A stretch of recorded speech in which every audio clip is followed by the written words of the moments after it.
I never believed in ghosts. The idea seemed absurd to me, a figment of overactive imaginations or the stuff of late-night horror films.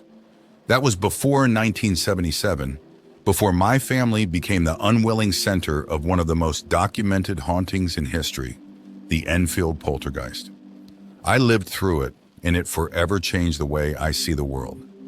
We moved to Enfield, a modest borough in North London, seeking a fresh start. My mother Peggy, my younger sister Janet, and I settled into a council house on Green Street. It was a plain, unassuming home, much like the others in the neighborhood.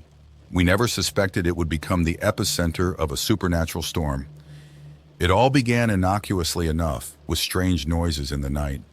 We heard knocking sounds seemingly coming from the walls themselves. At first we thought it was just the old house settling, or perhaps a prank by neighborhood kids. But the knocks grew louder, more insistent, echoing through the quiet darkness. Then came the voices. One night I awoke to the sound of Janet's voice. Though it wasn't quite her own, it was deeper, rougher, almost guttural. "Who's there?" I called out, my heart pounding in my chest. Silence. Then a whispering that seemed to come from everywhere and nowhere all at once. I rushed to Janet's room only to find her sitting up in bed, eyes wide with terror. "Mom, it's happening again," Janet whispered, her voice trembling. I could see the fear etched on her face. My mother Peggy entered the room, her expression a mix of concern and frustration. She had been working long hours and was exhausted, but even in her weariness, she couldn't ignore the terror in Janet's eyes. We all gathered in Janet's room, the atmosphere thick with tension. The knocking started again, rhythmic and relentless. It seemed to move around the room, from the walls to the ceiling.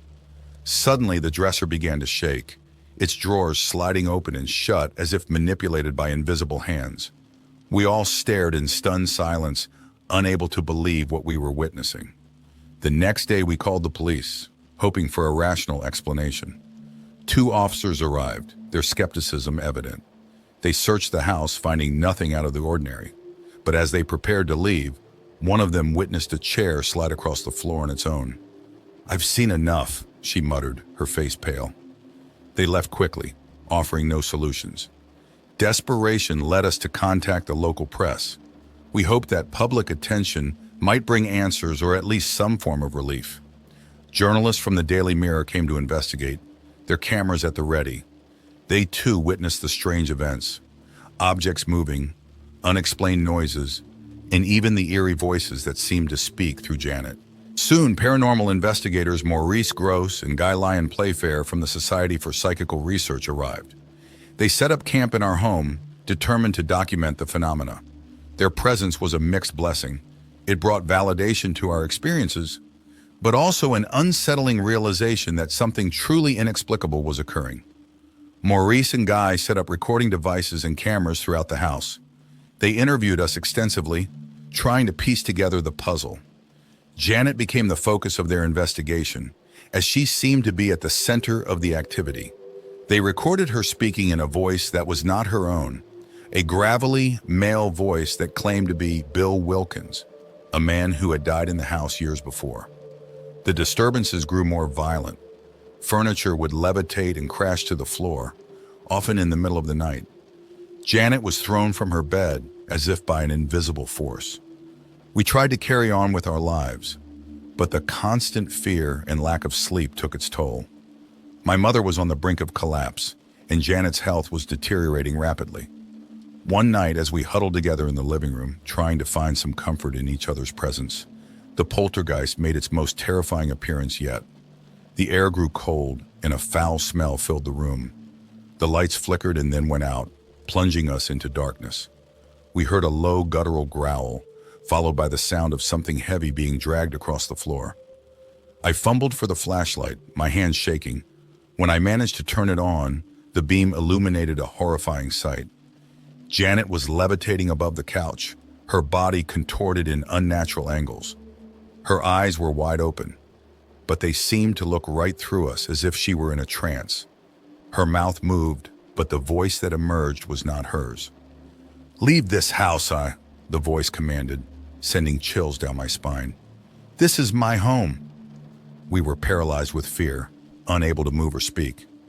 The voice continued, recounting details of Bill Wilkins's life and death, information that Janet could not possibly have known. The room grew colder still, and we could see our breath misting in the air. The entity's presence was palpable, a heavy, oppressive force that pressed down on us. Just as suddenly as it began, the levitation ceased. Janet fell to the couch with a thud, unconscious.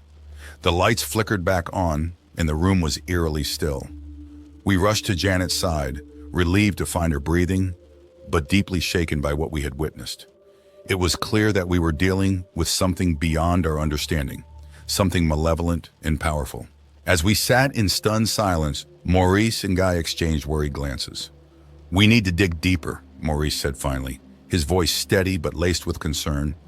"There has to be a way to stop this."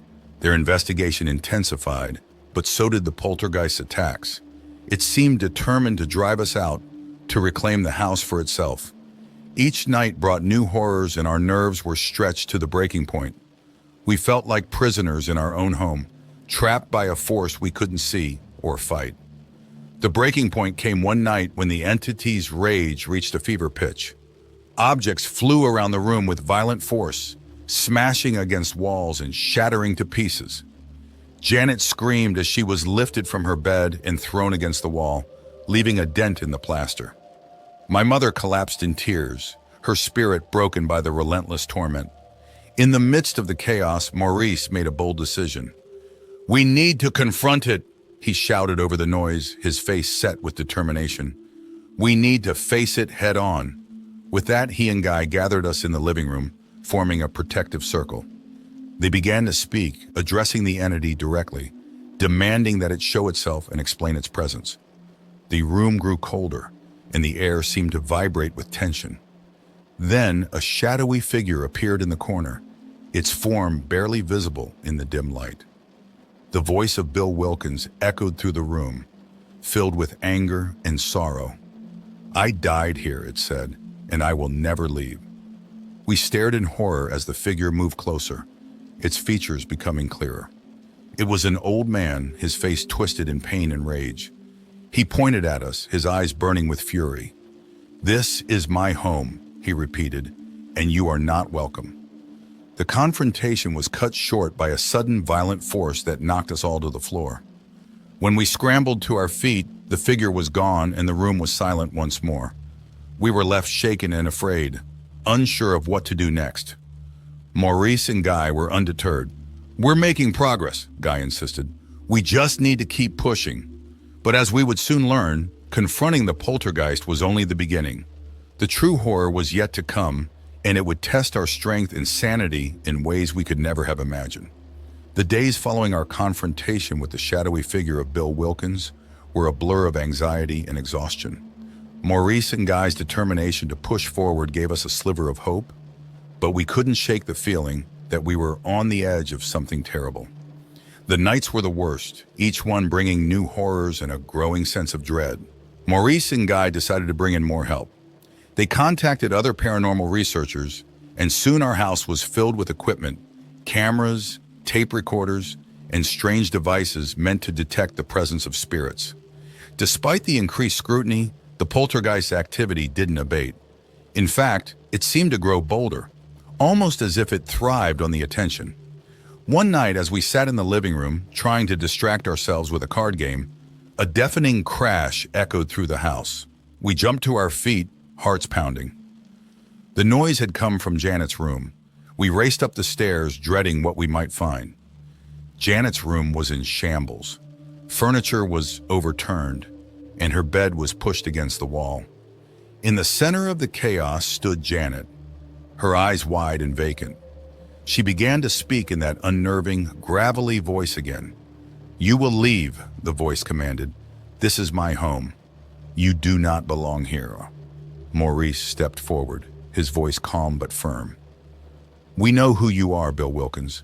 We know you died here, but you need to move on. You can't hurt this family anymore." The air grew icy and the smell of decay filled the room. Janet's body convulsed, and she let out a blood-curdling scream. Maurice and Guy rushed to her side, trying to hold her still. but an unseen force threw them back. It was as if the house itself had come alive, determined to rid itself of us. We watched in horror as Janet was lifted off the ground, her body contorting in impossible angles. Her voice, now mixed with sobs, echoed through the room. "Help me," she cried. "Please help me." My mother fell to her knees, tears streaming down her face. "Let her go," she pleaded. "Please, let my daughter go." Suddenly, the door slammed shut, trapping us inside with the malevolent spirit. The walls seemed to close in, and a low, rumbling growl filled the room. We huddled together, praying for it to end. But the poltergeist's fury was relentless. Just when we thought we couldn't endure anymore, the room fell silent. Janet collapsed to the floor, unconscious but alive. The oppressive atmosphere lifted, and we were left in a state of shock and terror. Maurice and Guy helped us downstairs, their faces grim. "We can't continue like this," Guy said, his voice shaking. "This spirit is too powerful. We need to find a way to put it to rest."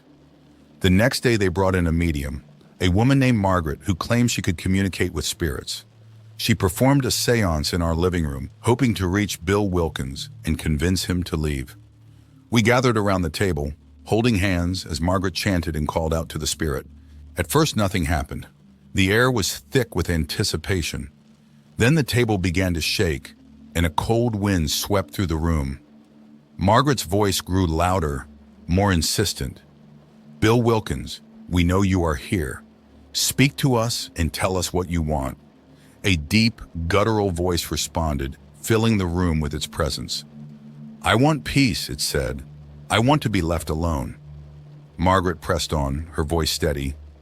"You can find peace, Bill, but you need to move on. You can't stay here and torment this family." The voice grew angrier. "This is my home. They need to leave." The room shook violently, and we clung to the table, trying to stay upright. Margaret's face was pale, but she didn't falter. "You can move on, Bill. There is a light waiting for you, a place where you can find rest. Let go of your anger and pain." For a moment, the room was silent. Then the voice spoke again, softer this time. "I don't want to be alone." Margaret's expression softened. "You won't be alone, Bill. There are others waiting for you, loved ones who have passed on. You can be with them." The air grew warmer, and the oppressive feeling lifted. The table stopped shaking, and the voice faded away. We sat in a stunned silence, unsure if it was truly over. Over the next few days, the house was eerily quiet. The poltergeist activity seemed to have ceased, and we dared to hope that Margaret's séance had worked. Janet slowly recovered, and the bruises and scratches that had marred her skin began to heal. We started to rebuild our lives, though the memory of those terrifying weeks would never fully fade. Maurice and Guy continued their research, documenting everything that had happened.